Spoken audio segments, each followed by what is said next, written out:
lo dijo en la primera hora. Y empecemos hablando del debate de ayer. Vamos más que profundizar algunos temas, que hay bastante para comentar el día de hoy en el inicio de la semana. Primero, saludar el ejercicio que organiza la Universidad Bolivariana del Ecuador, un ejercicio interesantísimo desde el punto de vista de esta necesidad que siempre me han escuchado a mí defender de los debates. El debate acerca la posibilidad del contraste de opiniones entre los unos y los otros, y al final es la ciudadanía la que termina tomando una decisión en un país que históricamente ha estado cargado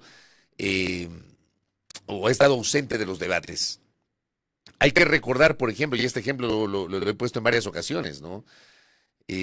Aquí se tuvo que poner como obligación los debates presidenciales porque después de aquel de 1984 nunca más volvieron a debatir candidatos presidenciales finalistas, sino hasta que, tras la reforma del año 2020, llegamos a las elecciones de 2021 y lo tuvimos frente a frente a Guillermo Lasso y a Andrés Arauz, y antes ya tuvimos a los candidatos presidenciales de primera vuelta, pero fue a partir de 2021, que en el Ecuador le huyen al debate. Claro, se fijan en las encuestas y algunos especialistas dicen que no es recomendable que el que va primero debata con el que va segundo, mientras el segundo se mueve por debatir con el que va primero. Son estrategias, digamos, que se manejan históricamente y que aplican los especialistas. En el caso de los vicepresidenciables o las vicepresidenciables, no es un debate obligatorio. Digo, la norma habla de la obligatoriedad de los presidenciables. Y justamente por eso hay que saludar la disposición de prácticamente todos, con excepción de dos, de haber participado en este ejercicio organizado desde la academia. Más allá de, hay alguna dificultad técnica que muchas veces ocurre, ¿no?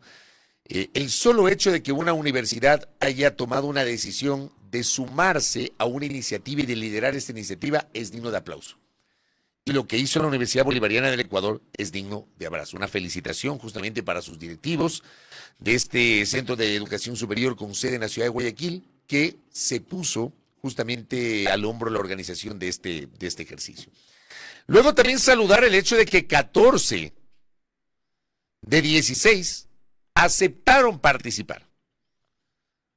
Como digo, en un país en donde no les gusta debatir, que estén 14 en un debate no obligatorio es realmente digno de aplauso. Hay que felicitarles. Podemos cuestionar, podemos discrepar sobre quién estuvo mejor, quién estuvo peor, quién peleó más, quién peleó menos. Eso ya queda al criterio de cada uno. Seguramente nuestras queridas abogadas Ana Changuín, Anaguel Guerrero y Jimena Ron analizarán este tema el miércoles tostando granizo, ¿no? Y hoy más adelante estaremos dialogando con la politóloga Andrea Endara desde Guayaquil, leyendo un poco lo que nos dejó el debate de las vicepresidenciables. Pero que 14 de 16 hayan accedido a participar de un debate no obligatorio también es digno de felicitación y, por supuesto, hay que destacar esa disposición de las candidatas y del candidato. Hay que también cuestionar la ausencia de dos de los candidatos. ¿Por qué María José Pinto de ADN y por qué Galo Moncayo de la Sociedad Patriótica declinaron participar de este ejercicio? Hubiese sido muy interesante que la vicepresidenciable del actual mandatario participe y, claro, conocer cuál es el derrotero que van a perseguir en el evento de que logren la reelección. Pero además, porque por supuesto queda en el imaginario de la gente estas desavenencias entre el presidente y la vicepresidenta actuales. Y cómo, desde mi punto de vista, y lo he sostenido de manera reiterada, han hecho unas interpretaciones pero completamente cuestionables, estirando la norma, tratando de llevar al límite la interpretación de lo que dice el Código de la Democracia para eludir la obligación constitucional de pedir licencia para hacer campaña electoral. El rol que tendrá la segunda mandataria. Si gana Daniel Noboa, ¿cuál va a ser el rol que va a tener María José Pinto? ¿Cuál va a ser la diferencia respecto de la relación que tiene hoy Noboa con Verónica Abad, que es una relación inexistente? ¿Por qué la escogió? ¿Por qué se decanta por María José Pinto? Que sí, funcionaria del gobierno desde el inicio, liderando el programa Ecuador Crece sin Desnutrición Infantil Crónica. Pero ¿cuál es su relación con él? ¿De cuándo lo conoce? ¿Cuáles son las líneas en las cuales se han puesto de acuerdo? O sea, hubiese sido muy interesante que María José Pinto participe en medio de esta coyuntura. Y lo otro, lo del señor Moncayo. Bueno, el señor Moncayo, créanme, no lo he escuchado nunca, no tengo idea su nivel de preparación, no sé, yo no podría comentar ni dar una visión sobre el señor Moncayo porque no le conozco y no lo he escuchado nunca. Pero también es decir, interesante saber qué piensa el compañero de fórmula de Andrea González Nader, auspiciados por la Sociedad Patriótica. Los dos únicos que no estuvieron. De ahí, como digo, podemos analizar y probablemente no ponernos de acuerdo sobre quién estuvo mejor o quién estuvo peor. Pero sí tomo nota, por ejemplo, del hecho de que la primera pregunta era clave. Y la primera pregunta que plantean los moderadores, Pamela León y César Febres Cordero Loyola, tenía que ver con explicar el rol de la vicepresidencia de la República. ¿Qué van a hacer en el caso de que sus compañeros de fórmula accedan al poder y por ende se conviertan en vicepresidentas o vicepresidente? El único candidato hombre que estuvo presente allá. Como digo, el otro era Galo Moncayo. Y ahí, por ejemplo, yo sentí que, con algunas excepciones, casi que torearon la pregunta y empezaron a hablar generalidades. Creo que hay que particularizar y decirle, había que particularizar y decirle a la audiencia, al país, cuál va a ser su rol en el evento de que su candidato o candidata presidencial gane las elecciones. Porque hay una particularidad, o sea, la Constitución no le da un rol específico a quien ostenta la segunda magistratura del país. La Constitución dice que quien ostenta la vicepresidencia de la República se encargará de las funciones que le asigne el presidente de la República. No le da funciones específicas. ¿Cuáles son las funciones que van a asumir? Ahí, por ejemplo, siento que algunas candidatas no respondieron con contundencia. ¿Cuál creo yo que debía ser la respuesta? Sí, ante su pregunta, he conversado con mi candidato, con mi candidata, y mi rol va a ser este, y explicar qué van a hacer. Economía, salud, el área social, el área económica, ¿qué van a hacer? Y claro, se fueron un poquito por la tangente, tratando de, en su mayor parte, hacer un ejercicio de que conocen el plan de gobierno. No creo que todas conocían el plan de gobierno con absoluta sinceridad. Creo que también, me dio la impresión de que les permitieron a las candidatas llevar apuntes. Y claro, la típica, ¿no? Se hace una pregunta y lo que responden son los discursos previamente aprendidos. O las líneas comunicacionales de su equipo asesor previamente aprendido. Ni siquiera escuchan la pregunta, sino que aprovechan la pregunta y no responden la pregunta y se van por la tangente, tratando de posicionar el discurso previamente establecido. Pues ese tipo de cosas, digamos, sí creo que hay que observarlas, ¿no? Y hay que cuestionar. Hay que cuestionar también, porque creo que eso faltó ayer en el debate, el saber de cuándo se conocen con el candidato presidencial. Se han hecho vía política, vía partidista, si tienen una relación de años o se conocieron recién para horas antes de registrar el binomio en el Consejo Nacional Electoral. Si se conocieron personalmente, si por lo menos han tomado un café o se conocieron por Zoom. ¿No les parece? Esas cosas también se necesita saber. La relación del candidato presidencial con la candidata o de la candidata presidencial con el candidato a la vicepresidencia de la República. ¿Cuál es la afinidad política? Si hay o no afinidad política. Si hay distancia entre los unos y los otros. Yo insisto, esto que ha pasado entre Daniel Noboa y Verónica Abad, que no tiene precedentes en la historia reciente del Ecuador, desde el año 79, por cierto. Hay N cantidad de ejemplos de desencuentros entre presidente y vicepresidente, por si acaso. Hay un montón de ejemplos, incluso de antes del 79, un montón de ejemplos. Pero lo que ha pasado en este caso, de un binomio que ya en campaña se peleó, que desde la campaña ya se sabía de los desencuentros y que desde el primer día esos desencuentros se evidenciaron justamente en las decisiones adoptadas por el primer mandatario, eso no ha pasado jamás. Ha habido desencuentros ya en el curso del ejercicio de gobierno, pero no antes de. Y claro, después tienes una vicepresidenta que cuestiona abiertamente incluso hasta el componente ideológico de quien fue su compañero de fórmula. Entonces, era importante saber si hay afinidad política, afinidad ideológica, si por lo menos se han tomado un cafecito por ahí. Creo, ¿no? Acá, por ejemplo, ¿qué me dice don Jefferson? Una pequeña cita dice, los niños no son el futuro de la patria, son el presente y los adolescentes son el futuro de la patria. Ah, sí. Esa fue una cita de ayer.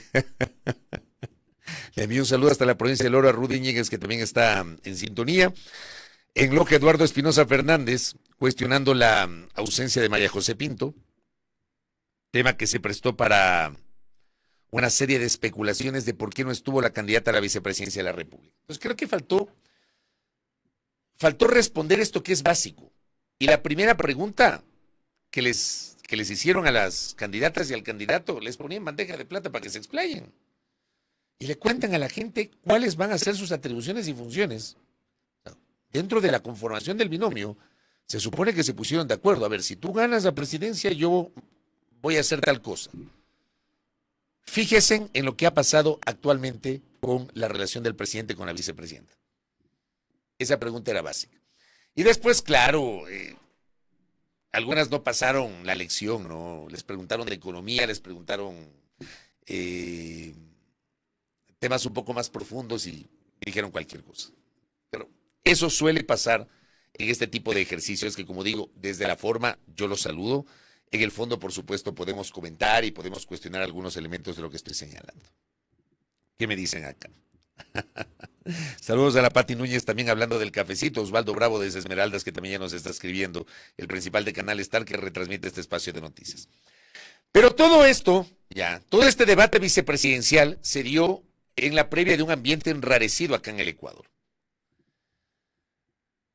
Lo primero tiene que ver con el asesinato de otro alcalde. Son 4 alcaldes asesinados en 10 meses en el Ecuador. 4.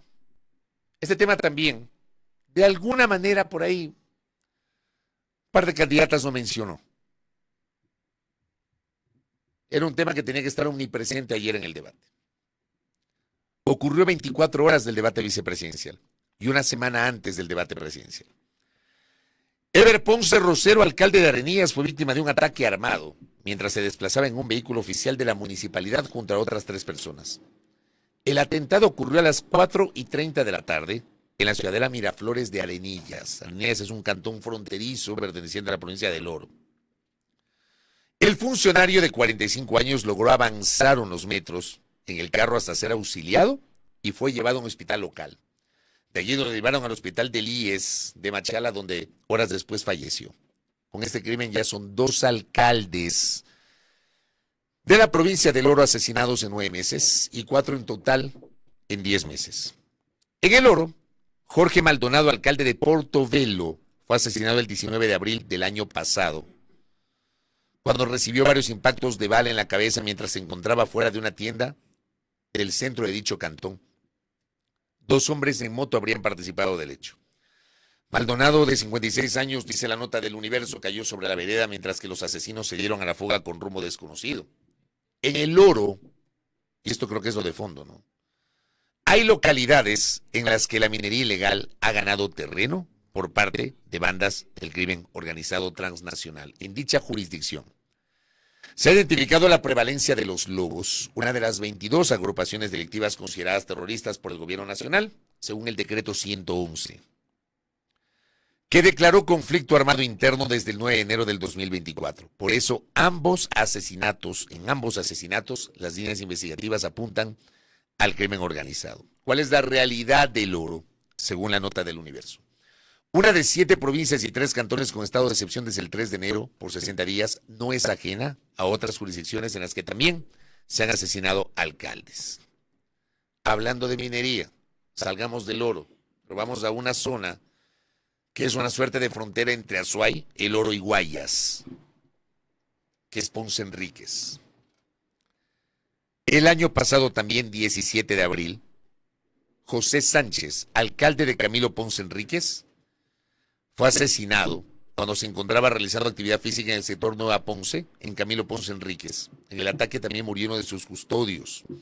Según versiones dadas por moradores a la Policía Nacional, entre 8 y 10 sujetos vestidos con prendas similares a las de los militares llegaron a bordo de una camioneta de color negro y se bajaron a pocos metros del funcionario.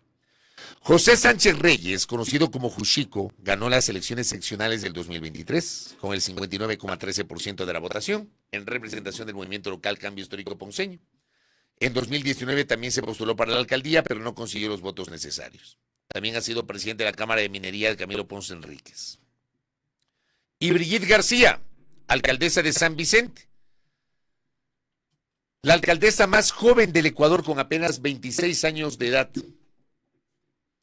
Su cuerpo sin vida fue encontrado en una playa conocida como Punta Napo dentro de un vehículo.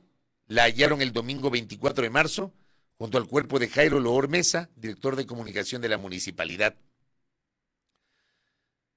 El coronel de policía Emerson Uridia señaló en ese entonces que los cuerpos tenían 2 tiros cada uno. Ellos habrían sido asesinados desde dentro del vehículo, según el uniformado. La alcaldesa había sido reportada como desaparecida desde el mediodía del sábado 23 de marzo. A raíz del crimen hubo un retenido para investigaciones, pero tiempo después recuperó su libertad. Estoy seguro, no voy a generalizar porque soy enemigo de la generalización. Pero perdónenme, ¿a cuántos de ustedes, y pónganse la mano en el pecho, a cuántos de ustedes les extrañó el asesinato de otro alcalde? ¿Y saben por qué les digo esto?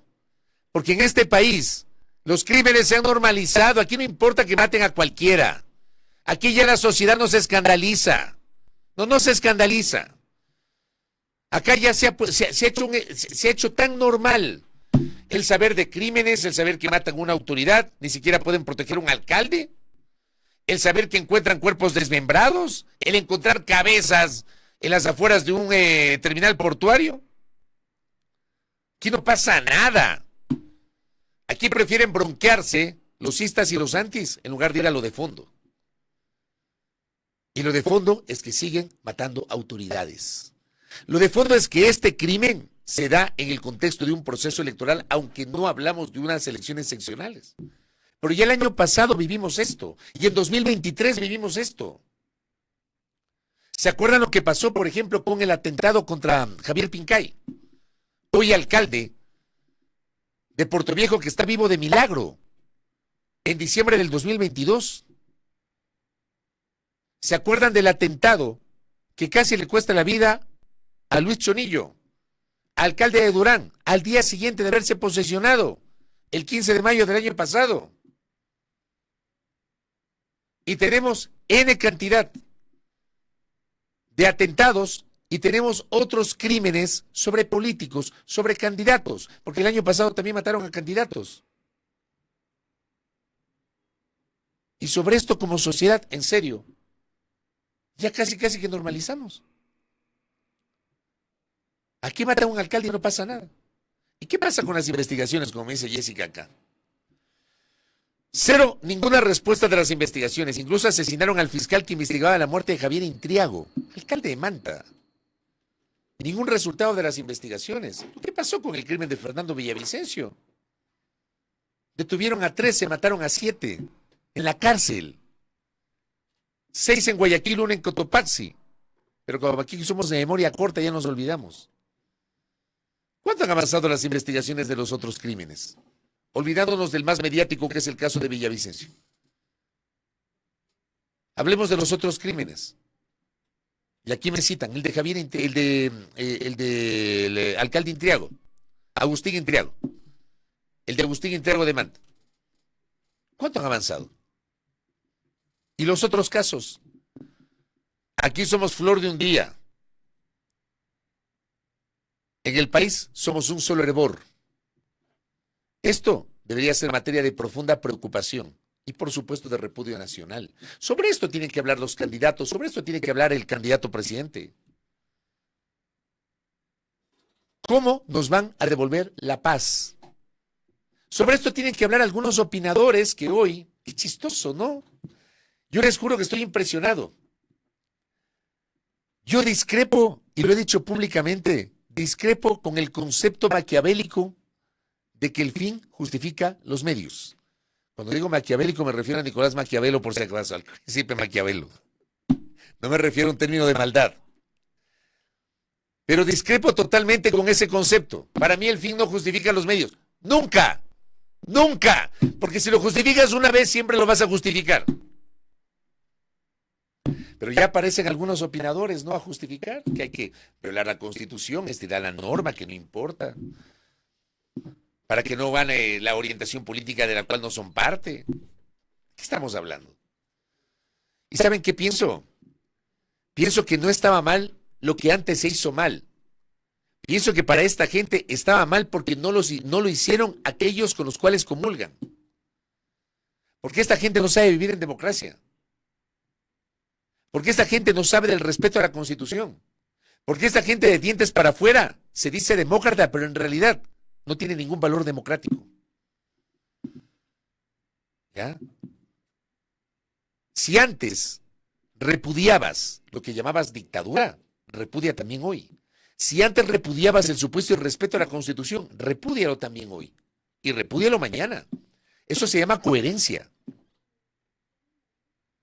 Si quieres vivir en un país en donde se respeten los valores democráticos, bueno, sé coherente con el respeto a la norma. No es que cuando la norma, cuando gobierna el que a mí me gusta, está bien. Cuando no gobierna cuando gobierna el que a mí no me gusta, entonces está mal y ahí sí salgo a decir cualquier cosa. ¿Ya?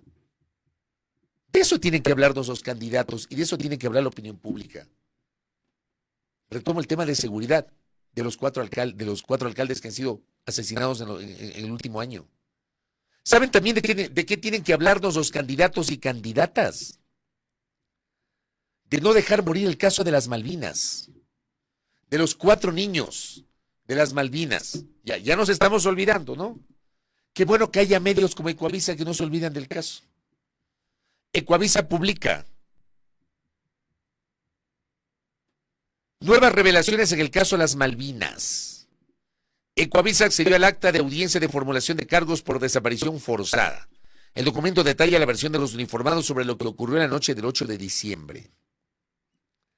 Vamos a dar lectura a la nota, porque qué bueno que no deje morir el tema, y no dejemos morir el tema.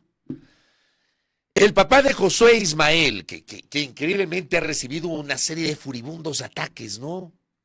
Ya gente que no sabe que por qué ese rato no se trasladó. O sea, por Dios, pónganse en los zapatos de ese señor. El papá de Josué Ismael recibió la llamada de uno de sus hijos pasada las 10:30 de la noche del domingo 8 de diciembre. Esto luego de que sean, entre comillas, puestos en libertad por militares cerca de la base de Taura en Guayas. ¿Qué pasó antes? Y después de esa comunicación se preguntan. Ecuavisa accedió al acta de la audiencia de formulación de cargos contra 16 militares de la Fuerza Aérea Ecuatoriana por desaparición forzada. La diligencia fue el 31 de diciembre y el 9 de enero el resumen de la misma fue público. En el documento se detalla la participación que habría tenido cada uniformado durante la aprehensión de Josué, Ismael, Nehemías y Steven en la avenida 25 de Julio en el sur de Guayaquil. También la versión de la persona que prestó el celular y un testigo que vio quienes supuestamente se llevaron a los 4 menores de 11, 14 y 15 años de edad esa noche. Según los abogados de los militares, entre las 20:30 y las 21 recibieron la alerta de un robo a la altura de un centro comercial. Por eso los uniformados se bajaron y retuvieron a 3 personas y una cuarta fue entregada por la ciudadanía. Decidieron embarcarlos en los baldes de las camionetas y trasladarlos hasta la unidad de policía comunitaria de Virgen de Fátima, en el kilómetro 26 de la vía Durán-Yaguachi en Guayas, muy cerca de la base de Taura. En el trayecto, los militares recibieron la alerta de desmanes en la parroquia de Taura y se toparon con un árbol caído en la vía. Eso fue alrededor de las 9:30 de la noche. Y uno de los menores se habría bajado a ayudar a despejar la carretera y pidió que los dejaran libres. Por eso el jefe de la patrulla decidió dejarlos en esa zona y supuestamente vieron cómo los 4 menores se dirigieron por su cuenta hacia el pueblo de Taura. 9:30 de la noche dejaste botados a 4 niños de la carretera. Por su cuenta los vieron cómo se fueron hacia el pueblo de Taura. Pasadas las 10:30 de la noche, los niños estuvieron afuera de la casa del considerado testigo clave en el caso, que fue el hombre que prestó el celular para llamar a su familia. Fue ahí que Ismael habló con su papá, le dijo que habían sido detenidos por los militares, que los golpearon y que estaban desnudos. El hombre que dio teléfono también conversó con Luis y le dijo que tenía 45 minutos para irlos a ver antes de que la mafia se los lleve. Este testigo, en su versión citada por el fiscal del caso denominado Las Malvinas, facilitó ropa y comida a los menores. Según el fiscal, Ismael tenía una herida en la cabeza. Sin embargo, el expediente refleja que el testigo ayudó a los adolescentes a eso de la 1 de la mañana del lunes 9 de diciembre, aunque también se menciona que los auxilió pasadas las 10 de la noche del domingo. Fue por 5 minutos que Luis pudo hablar con su hijo por última vez. Luego él volvió a llamar al número desconocido, pero lo insultaron y le dijeron que hombres en 10 motos se los llevaron. En el documento se revela que a las 11 de la noche, 23 horas, hubo otra persona que supuestamente vio quiénes se llevaron a Josué, Ismael, Nehemías y Steven en Taura. En su declaración detalló que estaban tomando con un grupo de personas cuando llegó alias Ofelio en unas motos con otros hombres más. Indicó que ahí estaban 4 pelados, eran de la otra banda, y se los llevaron en un bote hacia el manglar.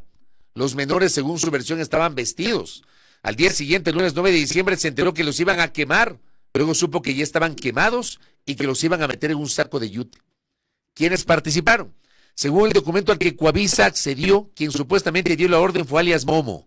Alias Dani, en cambio, manejó el bote para trasladar a los menores. También habría participado un alias Ñato, aunque no se especifica qué rol cumplió.